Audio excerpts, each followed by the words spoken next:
अंतरवाली सराठी येऊन निघत आहेत. दादा, आज जालन्यामध्ये आक्रोश मोर्चा आहे, काय सांगा?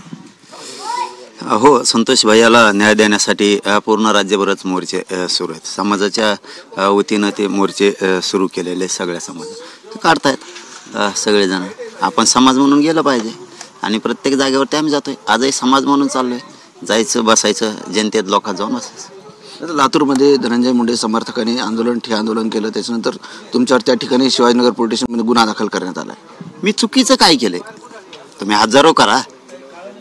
जर तुम्ही धनंजय देशमुख यांचे भाऊ संतोष देशमुखांचा खून केलाय आणि त्या संतोष भैयाच्या भावाला धनंजय देशमुखांना तुम्ही धमक्या देता, धमक्या देणाऱ्या गुंडाला बोलायचं नाही, तुम्ही याला जातीवाद समजिता.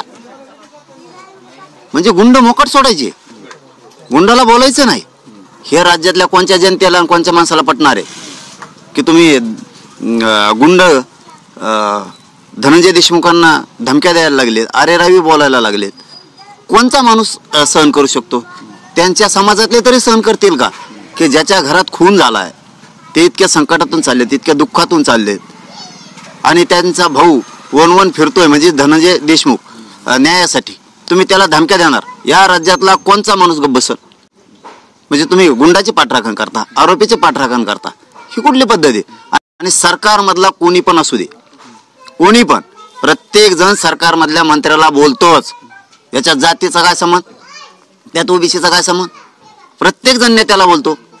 मग शिंदे साहेबालाही म्हणत होते राज्यात फिरू देणार नाहीत, फडणवीस साहेबांनाही म्हणत होते, अजित दादांनाही म्हणत होते, कुठलाही मंत्री असू द्या, शंभूराजेंना म्हणत होते, कोणाला पण म्हणतात फिरून देणार नाही राज्यात, कारण ते मंत्री आहेत.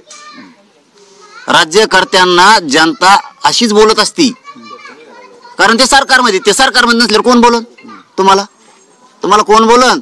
सरकारमधल्या व्यक्तीला बोलावंच लागतं. तुम्हाला प्रत्येक गोष्टी जातच चिटकायची आणि त्याला जातीवाद मानायचा. जातीवाद फितीवाद काय नाही, अजिबात नाही. धनंजय देशमुखांना धमक्या देता, गुंडाला बोलायचं नाही काय?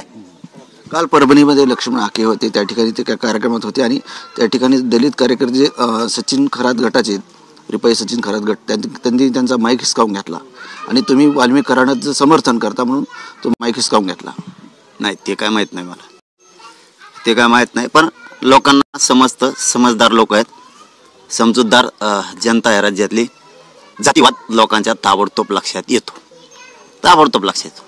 जातीय दुफळी निर्माण करणं, जातीय तेढ निर्माण करणं, कोण करतंय काय करतंय लोकांच्या लक्षात येत आहे.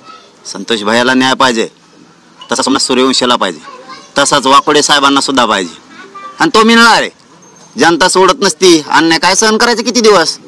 माणसं जर घरातले मारू टाकायला लागले तर परभणीच्या प्रकरणातलं सूर्यवंशी असोत किंवा आपले वाकोडे साहेब असोत किंवा आमचे देशमुख असोत, न्याय घ्यायचा नाही मग काय करायचं? आणि ज्यांच्या घरातले माणसं मेलेत, मारलेत, त्यांच्या कुटुंबातल्या लोकांना जर गुंड लोक धमक्या देणार असले तर धमक्या देणाऱ्याच्या विरोधात बोलायचं नाही का? राज्य सहन नाही करू शकत, राज्यातली जनता हे अन्याय सहन करू शकत नाही गुंडगिरीचा. असा राज्यात माणूस असू शकत नाही की धनंजय देशमुखला धमकी दिल्याच्या नंतर त्याच्या बाजूने बोलणार नाही, गुंडाला विरोध करणार नाही, असा माणूस नाही. आणि तुम्ही काय गुंडाची आरोपीची पाठराखण करायला पाठिंबा द्यायला लागले का त्यांना? कोणची भाषा आहे? कोण जातीवाद करताय? कोणाला शिकवायलात? नक्कीच होते मनोज जरांगे पाटील. आणि आता थोड्याच वेळात जालन्यामध्ये मराठा आक्रोश मोर्चाला सुरुवात होईल आणि या मोर्चात सहभागी होण्यासाठी जरांगे पाटील अंतरवाली सराठीहून जालन्याकडे रवाना झालेले आहेत.